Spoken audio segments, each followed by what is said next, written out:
kamu bisa cerita apapun sama ibu. Nggak usah bilang bapak juga deh. Aku tuh pengennya kamu tuh banyak ngobrol sama Cimo.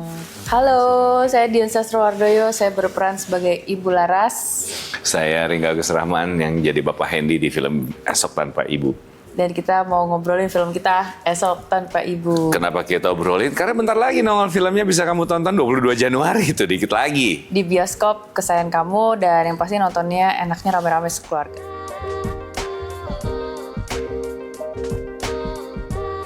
Pertama kali baca, gue langsung nangis jujur. Oh ya? Langsung gue. Karena menurut gue pedih banget gitu loh buat anak seumur itu harus kehilangan sama ibunya, apalagi dia di keluarga itu ya paling deket sama ibunya. Kalau dia lebih deket sama bapaknya, dia kehilangan bapak pasti aduh, dunia runtuh gitu rasanya. Kalau gue pas baca skenarionya, nggak banyak film-film yang ada di tangan gue tuh yang justru gue bisa berkaca dan gue pelajarin. Karena ini bukan hanya cerita, tapi suatu saat gue pasti akan mengalami ini utamanya adalah ketika anak gue tumbuh remaja, pasti gue punya konflik lah sama dia. Dan film ini menggambarkan itu. Ini jadi kayak gue berlatih untuk jadi orang tua yang lebih matang berikutnya gitu loh kalau buat gue pribadi. Kalau sedihnya, ya iya, tapi maksudnya gue melihat itu bukan soal sedih. Ceritanya bagus gitu loh. Jadi kalau ditanya apa sih pertimbangan lo mengambil film dan apa, ya sesimpel gue suka ceritanya dan gue yakin penonton juga akan suka dengan ceritanya. Dan gue juga seneng banget karena cerita ini tuh di ujungnya tuh kayak ngasih harapan baru gitu. Walaupun dimulai dengan sesuatu yang agak menyedihkan, tapi justru ditutup dengan ya udah deh terus kita mau kemana nih gitu. Yeah. Jadi lebih semangat gitu. Oh, sama ini walaupun ini menceritakan tentang AI yang sekarang orang nggak heran dengan AI dong.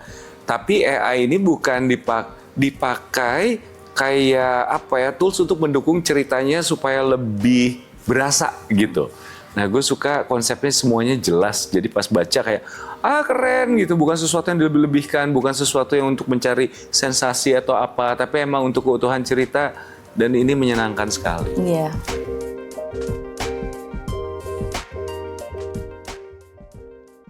Iya, aku ngerasa banget sih ibu jadi poros kondisi emosional keluarga itu kan berarti dia juga jadi lemnya anggota keluarga yang lain, ya jadi tempat semua orang curhat dan dia yang kayak paling paham kondisi emosional masing-masing anggota keluarga gitu dan dialah yang akan mempertahankan supaya semua anggota keluarga ini dalam kondisi mental well-being yang baik gitu sehingga mereka bisa berfungsi dengan baik, menjalankan aktivitas maupun juga bisa berinteraksi dengan baik antara satu sama lain. Dan aku sebagai seorang ibu ngerasa banget sih secara sadar nggak sadar, langsung nggak langsung, bahkan ditugasin ataupun enggak, kita tuh kayak memang sebagai ibu punya insting untuk mengambil peran tersebut sih dalam keluarga ya. Jadi emang kalau kita nggak menjalankan dengan baik juga siapa yang akan melakukan fungsi itu gitu. Aku sih gitu ngerasanya. Dan di film ini digambarkan sekali gitu loh. Di saat ibunya tuh sakit, akhirnya apakah si keluarga ini tetap bisa berfungsi dengan baik secara emosional gitu. Iya, ibu tuh tokoh sentral ya. Kalau kayak tempat pulang tuh ibu gitu. Kalau orang banyak menggembar-gemborkan anak tuh, kan sekarang isu yang lagi itu adalah fatherless apa, iya. Tapi kalau misalnya orang yang kehilangan bapak tapi dia ditinggalkan dengan ibu yang kuat, dia juga jadi manusia yang menurut gue luar biasa gitu. Karena ibu tuh kayak semua orang tuh boleh ngapain aja, tapi semuanya akan ke sentralnya yaitu adalah ibu gitu.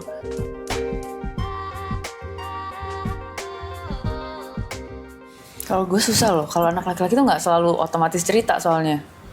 Dalam kehidupan nyata tuh gue harus menciptakan obrolan-obrolan santai yang ternyata bikin dia lebih banyak cerita. Iya. Dan atau gue harus membuat sebuah rutinitas di mana bener-bener cuma gue sama anak gue yang cowok doang, sehingga di situ dia merasa jadi terpancing untuk cerita lebih banyak gitu. Kalau misalnya ada anggota keluarga lain mungkin dia jadi nggak cerita gitu. Tapi kalau cuma gue doang, dia jadi lebih merasa terbuka gitu. Mungkin kalau misalnya cerita hidupnya adalah 100 gitu ya. Mungkin yang dia ceritain ke gue adalah misalnya cuman 300, ke ibunya tuh 400, sisa 300 tuh dia keep atau dia berhak menceritakan 300 itu ke teman-teman dekat atau ke orang lain. Nah, gimana gue pengen tahu semuanya, masih sih, masih gue upayakan. Gue pengen tahu semuanya, gue egois, pengen tahu semuanya tentang anak gue. Yaitu adalah dengan tanya nyokapnya gimana dia gitu. Sampai dengan sekarang tuh gue selalu menghubungi nyokapnya, kayak nyokapnya selalu nganter basket kan, sedangkan kadang-kadang gue harus bekerja dan apa. Terus gue bilang sama gimana dia hari ini di mana, dan gue tuh tetap harus tahu info itu dari ibunya. Yang kayaknya ibunya tuh apa ya? Google-nya rumah kali ya. Gitu kita bisa tanya ke dia dan dia tahu semuanya. Jadi gue patah hati sekali kalau anak gue ada sesuatu yang dia nggak cerita. Gue akan patah hati sekali kalau nantinya dia suka sama orang lain, tapi gue nggak tahu kayak atau ada orang lain suka, gue akan patah hati. Nah itu yang selalu gue upayakan. Gue pengen tahu sekali semua tentang hidup anak gue tanpa terkecuali. Ibu Dian ini juga patah hati dong waktu tahu dia suka sama siapa, tapi taunya bukan dari dia. Taunya dari anak gue yang satunya. Dan dia cuma cerita ke adiknya. Dia ceritanya ke adiknya. Terus kita tuh kayak orang ketiga dan keempat yang akhirnya tahu gitu. Ya kan, gue menjadi nomor satu yang tahu segalanya tuh nggak tahu ya, nggak ada sesuatu yang dikejar, tapi kayak berhasil gitu jadi orang tua, dipercaya sama anak. Nggak tahu, feeling itu penting untuk bisa ada.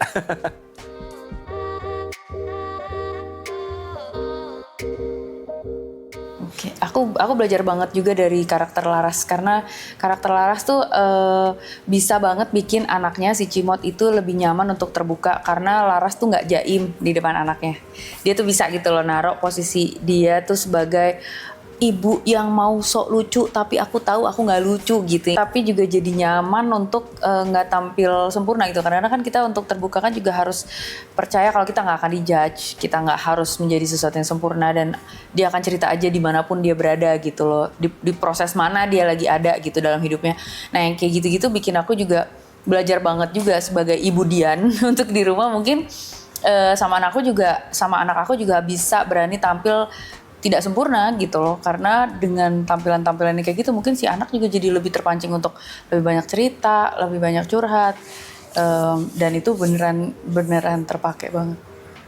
Kalau gue ngerasa apa yang gue pelajarin banyak sebenarnya, tapi yang selalu terngiang-ngiang di gue adalah ketika ke anak gue sendiri di rumah gitu, yang gue pelajari dari film ini adalah kayaknya hormati gue sesuai dengan apa yang lo mau hormati dari gue deh.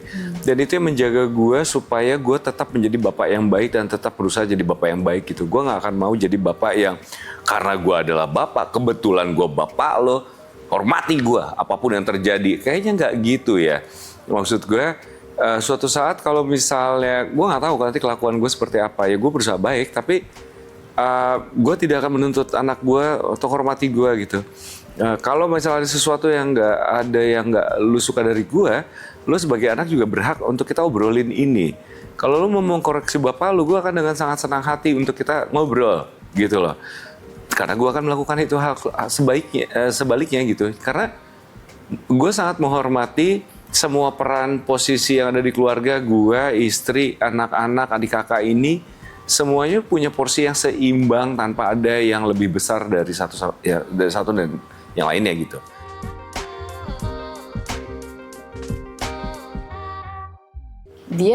Aku melihat Ibu Laras itu kayak sosok yang manusiawi banget, tapi dia mencoba yang terbaik gitu. Jadi si Ibu Laras itu banyak sih kekurangannya dan keterbatasannya, kayak misalnya dia bisa memaksa satu keluarganya untuk pindah ke kota lain hanya karena karirnya dia itu baru bisa bekerja, proyeknya itu baru bisa bekerja di kota yang bukan Jakarta gitu. Ya banyak tentunya ketidaksetujuan dari anaknya, dari mungkin suaminya yang juga kebetulan suaminya kan berkarir bareng sama istrinya juga. Jadi ya gitu sih, itu kan sebenarnya sebuah keterbatasan juga ya gitu loh buat seorang ibu yang mungkin kalau misalnya mau ngikutin mau anaknya mungkin dia akan stay di Jakarta, tapi karena dia harus mewujudkan karirnya di kota lain, akhirnya satu keluarga pindah, dan satu keluarga itu termasuk si Cimot, si anak itu jadi harus beradaptasi dengan teman-teman baru, sekolah baru. Aku rasa Laras tuh sadar hal ini, jadi makanya dia mencoba menjadi yang terbaik dalam bentuk-bentuk yang dia bisa gitu loh. Dia hadir terus seperti teman, seperti orang yang lebih ngertiin Cimot di keluarga itu gitu. Karena dia tahu juga bahwa Cimot cuma sendirian, dia kan anak tunggal. mungkin dia cuma punya orang tuanya untuk bisa cerita. Kalau beda case kalau keluarganya itu punya beberapa anak, mungkin dia masih punya adiknya atau kakaknya atau siblingnya untuk dia bisa curhat, berbagi sebuah perubahan dan adaptasi yang sama gitu. Tapi kalau di sini kan dia sendiri gitu loh. Jadi justru itu challenge-nya punya jadi orang tua anak tunggal gitu kali ya. Aku juga dulu anak tunggal dan aku ngerasa beban tuh juga jadi besar gitu loh dari orang tua untuk selalu hadir terus dan menemani anaknya gitu. Kalau aku sekarang anakku 2, jadi mereka tuh bisa jadi kayak bestie juga. Mereka pindah sekolah, terus mereka bisa bahu-membahu menghadapi perubahan itu bersama-sama gitu, kayak gitu-gitu.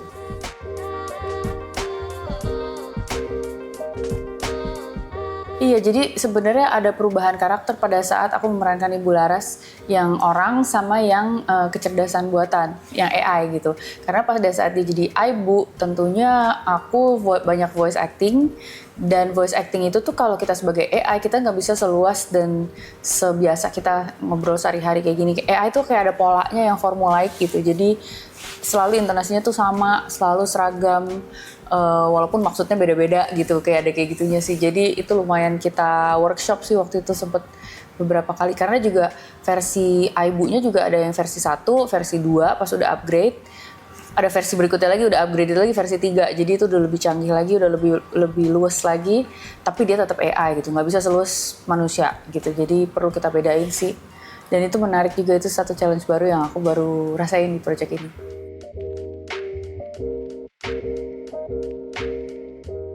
Ada momen ketika kita mau bilangnya teknologinya dari mana ya? Internet aja ya yang menghubungkan semua orang. Jadi masa sebelum ada internet itu kan emang sih gapnya makin kerasa. Saya pernah syuting, terus ada pemeran anak-anak yang nggak tahu telepon putar itu gimana cara makainya, ya nolnya gimana gitu, ini gimana sih gitu, terus dia pencet-pencet bulatnya gitu, tapi kan ya nggak ada touch-nya, nggak ada, itu harus diputar, gimana gitu. Nah tapi nggak tahu ya, yang saya rasakan makin memperlihatkan aslinya manusia gitu loh. Kalau zaman dulu ketika belum ada teknologi yang secanggih sekarang, gue bisa bilangnya zaman sebelum internet lah ya gitu. Teknologinya berarti ya listrik, ya udah tentu ada telegram, Pak Pos selalu datang, belum ada email waktu itu, kita nulis segala macam. Itu punya momen menariknya sendiri. Manusia kalau misalnya kita janjian, ya kita cuma bisa telepon ke rumah. Ada momen-momen yang gue kangen kalau PDKT sama siapa yang terima bokapnya, terus bokapnya galak gitu loh. Harus melewati itu, pengawasan lebih gampang buat banyak orang. Plus minus lah dari semuanya. Ada kangen juga masa itu, tapi kalau misalnya sekarang itu Emily bilang nggak ada teknologi itu, kayaknya sulit sekali ya. Pernah ada Jakarta berapa tahun belakang mati total listriknya, inget nggak? Dari mulai yang siang, sore atau seharian. Nah, itu tuh ada orang yang tiba-tiba ngomong kangen seperti zaman dulu, akhirnya terkoneksi dengan keluarga, ngobrol, karena nggak ada yang bisa dilakuin. Nonton TV nggak bisa, internet nggak ada. Bahkan kalau nggak salah sinyal juga hilang ya waktu itu ya. Sinyal juga sampai hilang. Nggak ada pilihan lain kecuali cuma ngobrol sama anggota keluarga, enak-enak dah tuh gitu. Kalau ada masalah, tapi kalau nggak ada tuh, kok kangen ya, kayak sesuatu yang nggak ada orang dengan punya waktunya sendiri-sendiri, semuanya harus ngumpul gitu. Kangen sih masa itu, tapi untuk balik lagi ke situ, enggak, mendingan masa sekarang. Gue selalu bilang, sekarang memang lebih dimudahkan. Tinggal gimana kayak kita memanfaatkan teknologi yang ada gitu. Makin memperlihatkan sifat asli seseorang. Karena orang yang sifatnya misalnya gimana, ya memanfaatkan teknologinya juga jadinya agak gimana gitu ya, gitulah gitu. Kalau bijak ya akan membantu banyak sisi kehidupan kita. Lucu juga ya. Masih ingat zaman kita kan segenerasi ya. Zaman dulu tuh. Jadi dulu kayak pas belum ada kita nggak nyariin gitu ya. Iya. Karena nggak ada option lain dan kita survive aja. Tapi kalau sekarang setelah kita udah ngerasain canggihnya teknologi, internet dan segala macam, kita tuh terhubung sama dunia luar. Iya. Baca berita aja dari internet semua kan. Jadi lebih pintar tentu. Ya, banjir informasi gitu. Tapi nanti kalau tiba-tiba besok nggak ada lagi gitu internet, mungkin kita kayak ngerasa terdiskoneksi sama dunia luar banget kali ya untuk berapa minggu, berapa bulan. Tapi aku rasa sih sebenarnya kalau misalnya diterusin mungkin bisa biasa aja lagi. Kita balik ke surat-suratan sama ke Lucu sih itu. baca media konvensional Iya. kali ya. Terus kalau dulu nunggu di restoran, tiba-tiba mereka telat. Kalau sekarang kan enak kan, kita main game saja atau ngapain lah di handphone, social media, Harus scroll-scroll. ngobrol sama meja sebelah. Bisa, halo gitu. Itu tuh beneran bisa bete banget. Tapi ada tadi tuh pas nyampe ke sini, terus memegang majalah ini, gue tuh langsung ya ampun kayak zaman dulu banget. Gue megang majalah, terus gue lihat isinya. Ini tuh benda yang harus dipunyai sama semua orang sesuai dengan minatnya. Bisa otomotif atau fashion atau apa. Nah ini tuh gue inget banget. Dulu tuh gue selalu punya langganan majalah musik gitu. Terus lihat-lihat musik, lihat foto-foto terbaru dari band yang gue suka. Tuh kayaknya gimana banget gitu.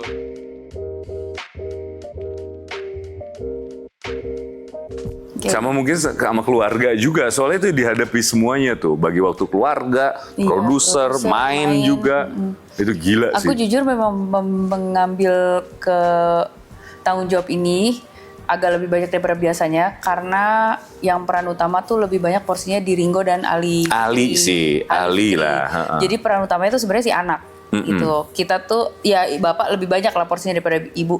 Ibu kebetulan lebih cepat sakit jadi lebih banyak acting tidur. Jadi ibu mungkin tugasnya nggak sebanyak mereka berdua di sini. Jadi disitulah aku juga jadi lebih berani ngambil tanggung jawab lebih karena tentunya harus ini ya kita bagi-bagi gitu loh di pikirannya di dalam kepala, compartmentalizing, soalnya cara pikir aktor sama cara pikir produser tuh beda banget. Terus dan itu kan harus dibagi ya waktu dan energinya gitu. Aku jadi lebih punya ruang lebih banyak untuk memproduksi film ini karena aku di sini porsi aktingnya nggak sebanyak teman-teman yang lain gitu. Dan aku seneng karena aku bukan peran utamanya, aku nggak bias gitu loh. Beban membawa cerita itu kan dipikul sama si Ali Fikri sebagai si anak. Jadi bener-bener yang aku bisa fokus pada saat aku memproduksi adalah gimana caranya si film ini naik, gimana caranya si Ali ini bisa lebih terekspos gitu loh. Jadi for the importance of the film gitu loh. Jadi kadang-kadang susah ya kalau misalnya kita double role gitu, main juga, produce juga, atau mungkin misalnya ada yang sutradara juga. Seberapa besar sih lo nggak melibatkan ego lo gitu loh? Maksudnya kan lo semua kan ibaratnya kan narsis banget ya, Bo gitu. Cuma maksudnya bagaimana kita bisa tetap mengerjakan ini sebagai produser tuh untuk kebaikan filmnya, untuk kebaikan bersama. Jadi ini kan kerja kolektif ya. It's not about putting a spotlight on yourself, tapi justru how to put a spotlight in the story dan dari teamwork yang lain gitu. Dan itu yang perlu kita fokusin sih kalau lagi jadi produser.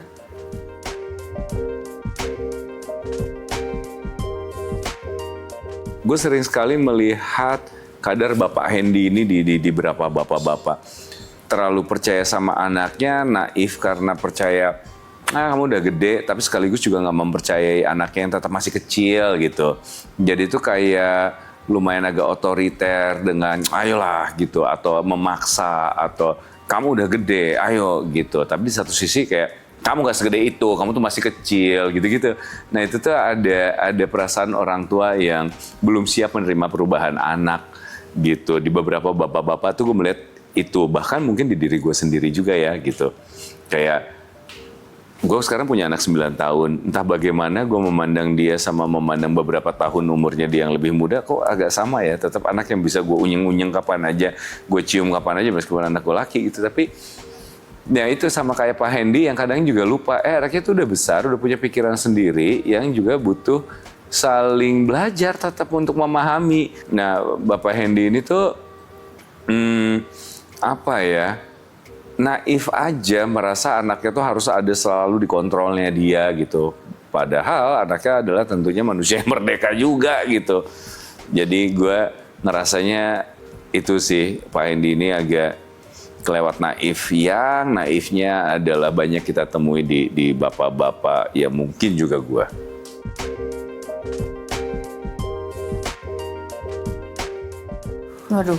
Waduh, ya kalau lihat filmnya nanti ada momen, film ini gue sangat suka sekali ketika momen gue sama Ali Fikri tidak ngomong apa-apa, bahkan tidak saling bertatapan nih, yang cuma sebelahan, masuk mobil apa cuma diem doang, sama sekali nggak pengen diganggu, dua-duanya punya masalah yang sama-sama berat, kita cuma diem doang tuh kayaknya ya ampun, gambarnya yang berbicara gitu.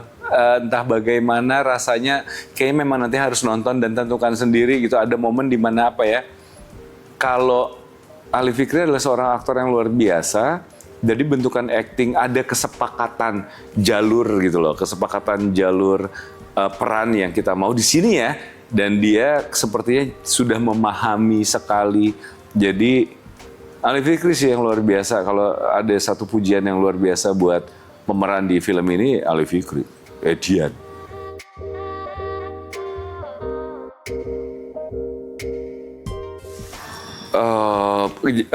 Gue tuh dari apa yang terjadi di sekitaran gue ketika berkonflik dengan anak remaja, gue pun pernah pasti, terus juga, tapi di satu sisi kalau misalnya tadi ngomong kehilangan dan segala macam, kan tadi di awal gue bilang perkatanya itu adalah ibu ya, kalau misalnya ibu nggak ada, apakah tiba-tiba otomatis bapak sama anak jadi dekat? Secara teori gampangnya mungkin iya, tapi yang terjadi malah sebaliknya gitu. Ketika perkataan nggak ada, hubungan bapak sama anak tuh bisa semakin jauh gitu loh. Bisa semakin jauh dan tinggal keputusannya kalau di film ini ya mau ngapain gitu. Ini nggak bisa diupayakan sama satu pihak, bapaknya aja atau anaknya aja. Semuanya harus belajar sama-sama saling memahami gitu. Jadi ketika berkonflik, dua-duanya harus punya kesadaran di mana mereka mau memahami gitu, mau berupaya memahami. Kalau dari awal udah skeptis duluan, bapak pasti nggak akan ngerti, dunia beda. Pun bapak begitu, dia pasti nggak akan mau ngerti, dia masih anak kecil, ya nggak akan ketemu jalan tengahnya gitu. Dan di sini yang gue lihat untuk di peran, akhirnya gue melihat di sekitaran gue, bahkan keluarga gue sendiri, bahkan gue sendiri ketika remaja, banyak sekali gue lihat hubungan bapak anak yang jadi inspirasi gue lah gitu ya.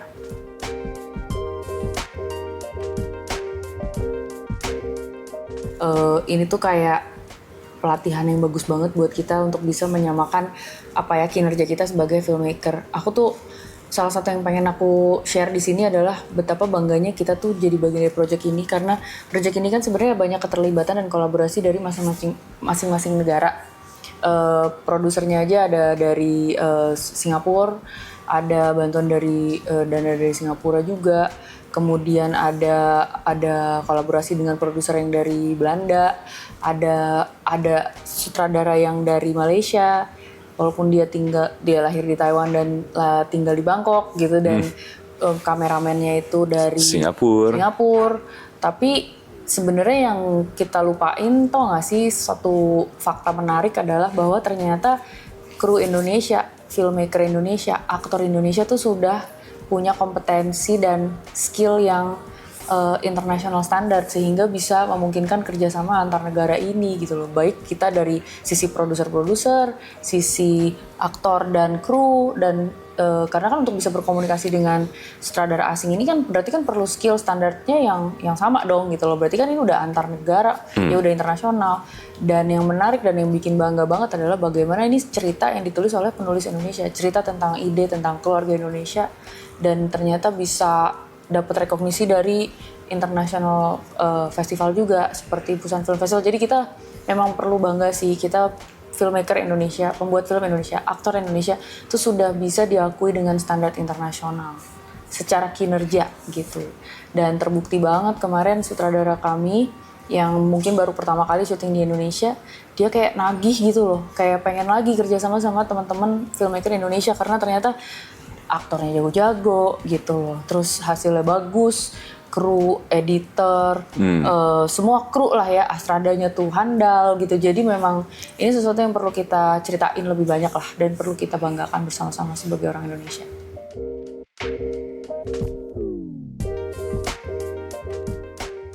Kalau menurut aku ya, hadir yang sesungguhnya tuh hadir yang gak cuma fisik doang, tapi mungkin handphonenya dimatiin dulu gitu, dan kita bener-bener secara lahir batin tuh hadir gitu loh, dan menyadari dan ada dan berpartisipasi di segala macam bentuk interaksi di keluarga. Ya kurang lebih sama. Gue pun pengen setiap hadirnya gue tuh ada kesan gitu. Yang bener-bener itu sadar ya tadi tuh ada gue. Karena gue pernah tiba-tiba keluar dari kamar terus anak gue bilang, "Loh kok ada Baba?" Dari tadi di sini, udah pulang dari tadi. Karena dia terbiasa beberapa waktu kalau gue lagi syuting dia kayak nyadarnya di pikirannya dia, oh Baba lagi di luar. Jadi loh kok ada dia gitu. Gue ada. Berarti gue kurang memberikan kesan aja di hari itu. Jadi kayaknya gue harus ngasih kesan entah gue gigit apanya kek gitu, gue gigit pahanya kek atau main sama dia, kayak harus itu deh gitu. Nah, gue harus kasih kesan kalau anak gue yang masih kecil ini harus ada kesan yang gue tancepin ke pikirannya dia. Kalau aku pas lagi di keluarga pasti aku ini sih pasti disadari oleh oleh anak-anak karena pasti nggak tahu deh aku nyampe rumah pasti ketemu anak-anak ngobrol dulu gitu sampai mereka ini yang mereka suka nggak nyadar adalah kalau aku pergi aku tuh suka pamit tapi mereka tuh suka kayak lagi tengah-tengah ngerjain apa sehingga loh bunda mana ya gitu bunda udah berangkat tadi udah pamit gitu loh bisa gitu jadi bisa gitu.